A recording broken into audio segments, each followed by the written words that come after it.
You are standing in the dark. The air is so cold it burns your throat. Somewhere behind you, a horse breathes. In front of you, a Roman city glows like a wound. You smell smoke. You taste iron. And beside you, a woman with no hair and eyes like fire whispers your name. Why is she smiling? Because 3 days ago, they beat her. They stripped her.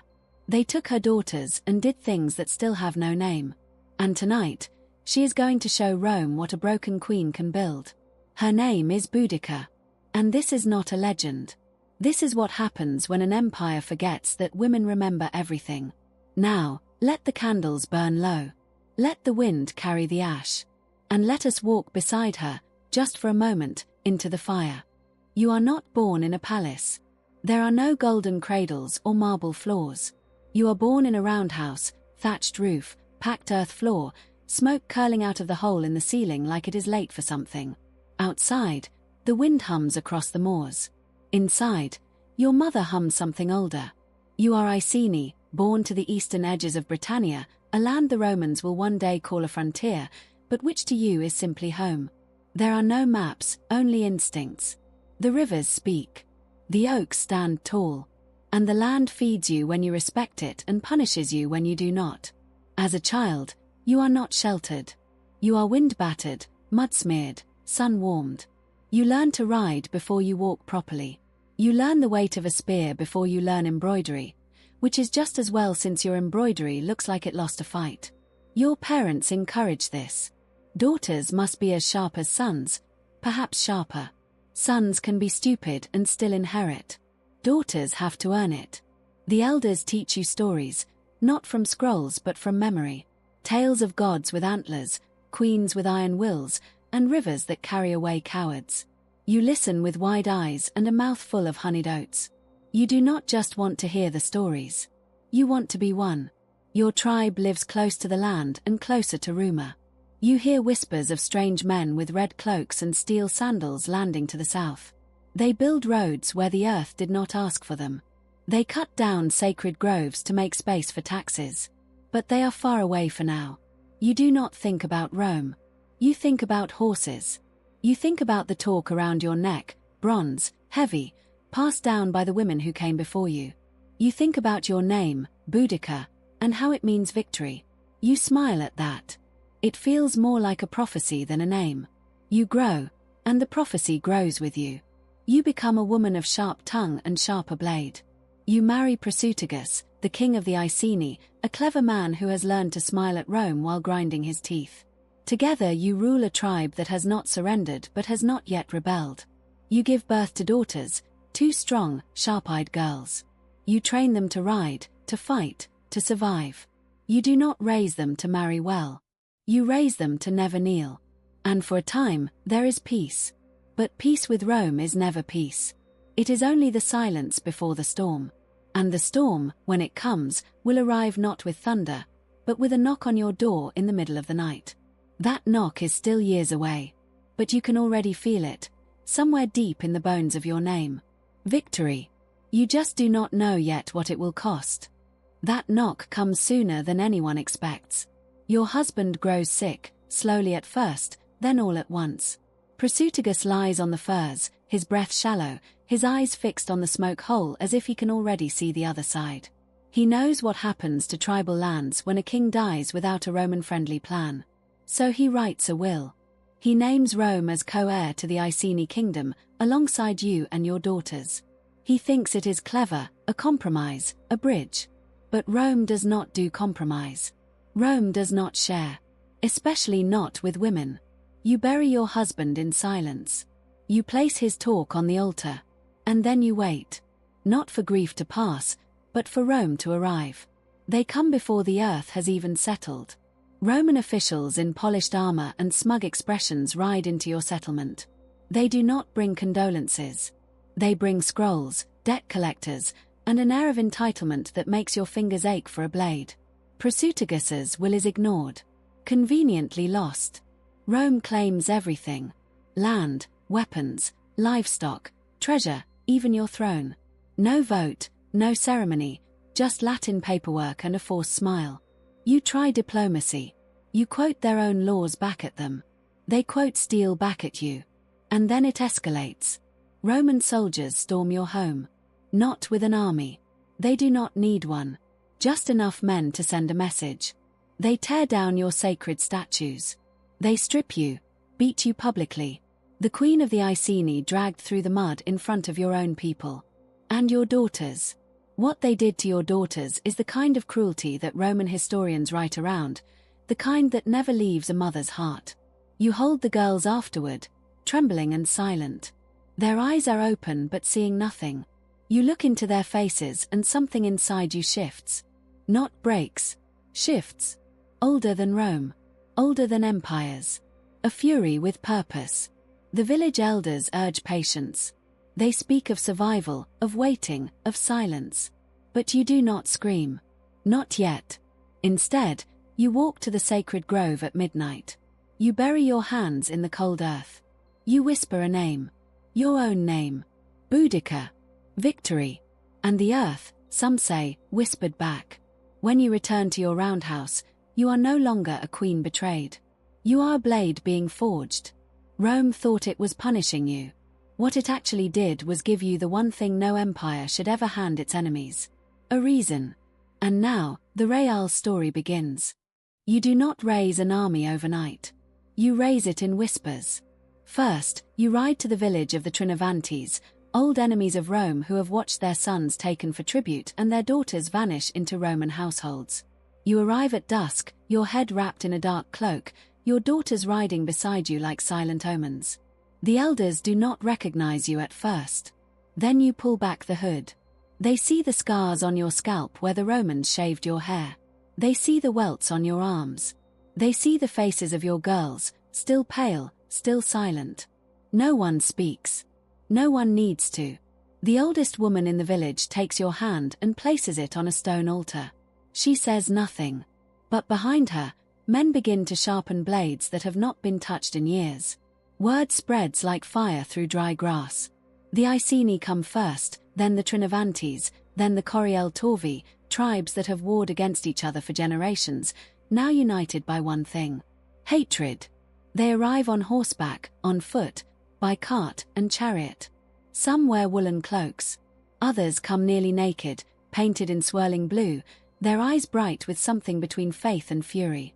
A boy no older than your eldest daughter insists on bringing a slingshot made from his father's belt. You do not send him home. You nod. Because this is no longer a rebellion. This is a reckoning. The Roman word for you now is *terra mulibris*, the terror of a woman. You imagine them muttering it around their campfires, half mocking, half afraid. You hope it haunts their dreams.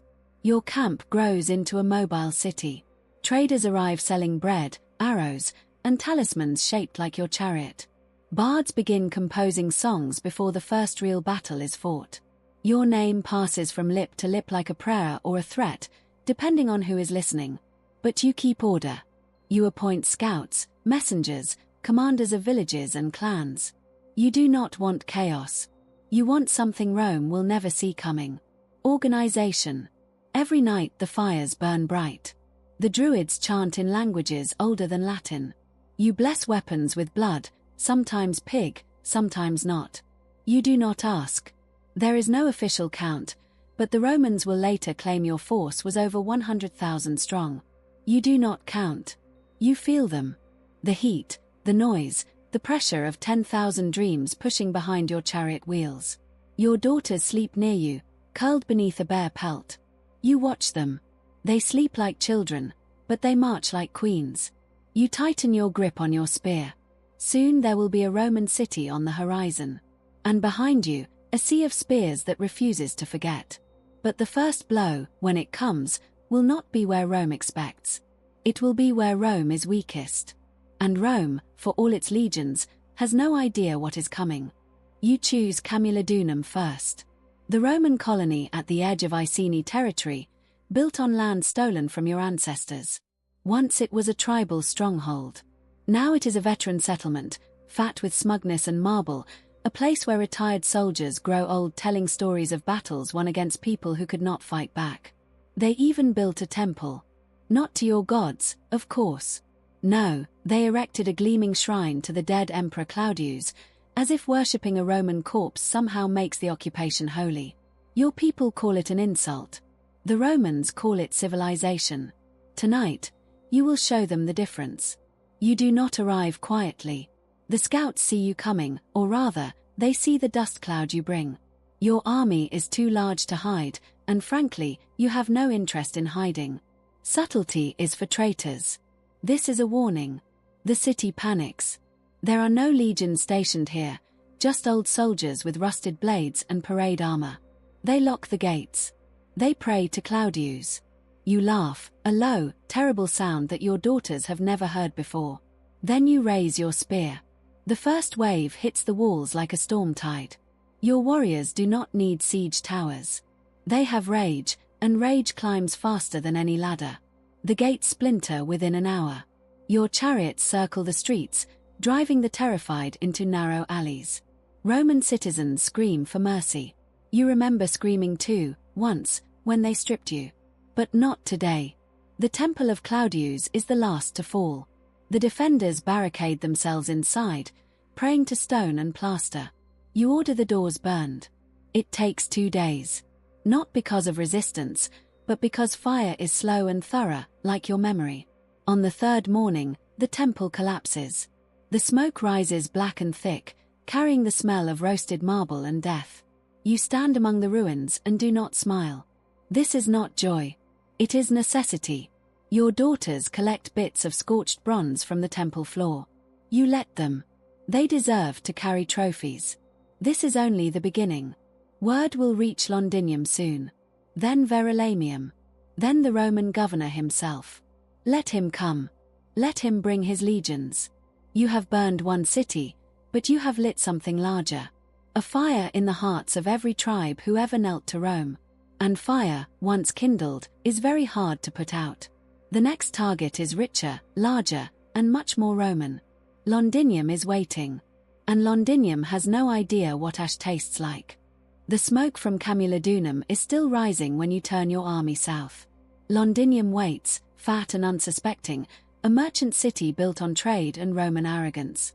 But the road to Londinium is long, and news travels faster than even your chariots. By the time you cross the river, the city knows you are coming. Merchants pack their wagons. Colonists clutch their silver gods. The Roman governor, Suetonius Paulinus, has finally returned from slaughtering Druids in Wales, but he arrives only to realize he cannot defend the city. He makes a calculation. Cold, Roman, brutal. He abandons Londinium to save his army. Those who cannot flee are left behind. The old, the sick, the stubborn, the unlucky. They watch the red cloaks disappear over the horizon and know they have been sentenced to death. You enter Londinium not as a conqueror, but as a tide. There is no resistance. The gates hang open. The streets are strewn with abandoned carts and dropped purses. Your warriors pour through the city like water through a cracked dam. The burning begins slowly, then all at once. Roman homes, warehouses, bathhouses, the great forum where merchants once counted coins stained with British blood. All of it turns to ash. The people who stayed, and there are many, learn too late that mercy is not a word you remember. You issue no second warning. You give no quarter. The screams rise with the flames. Your daughters watch from their chariot. You do not shield their eyes. Let them see. Let them remember. Rome did not shield them. By nightfall, Londinium is silent. Not the silence of peace. The silence of extinction. Tens of thousands dead, the Romans will later claim. You do not count. Numbers mean nothing. What matters is this. Rome has lost its jewel, its port, its future in Britain. And you are not finished. Verulamium is next, a Roman town built on the bones of a tribal settlement. It falls even faster. The wealthy flee west, clutching ledgers and silver. You let them go. Vengeance has a schedule.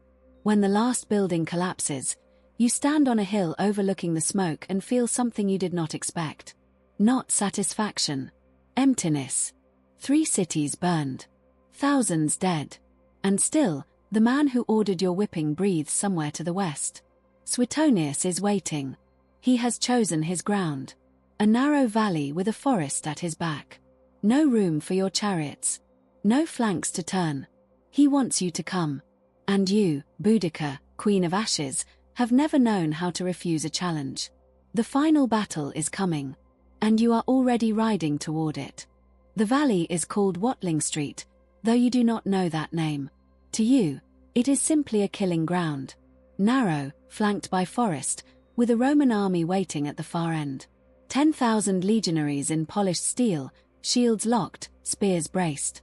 Behind them, the governor Suetonius watches from a horse, his face unreadable. You outnumber him 20-1.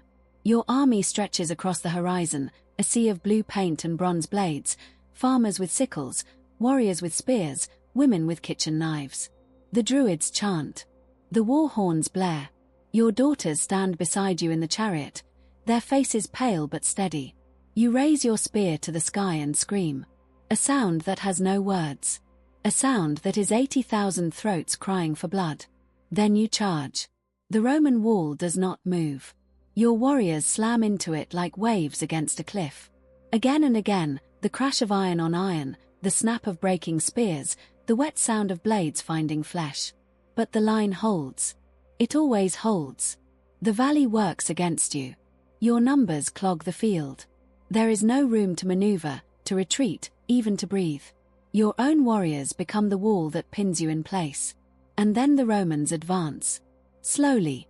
Perfectly. Their wedge formations cut through your ranks like knives through wet cloth. The cavalry swings around your flanks. What began as a charge becomes a crush. A rout. A slaughter. You scream until your throat bleeds. You try to reach the front, to pull your daughters back, but the press is too thick. The chariot wheels jam on bodies. Your horse stumbles. You fall. When you rise, your daughters are gone.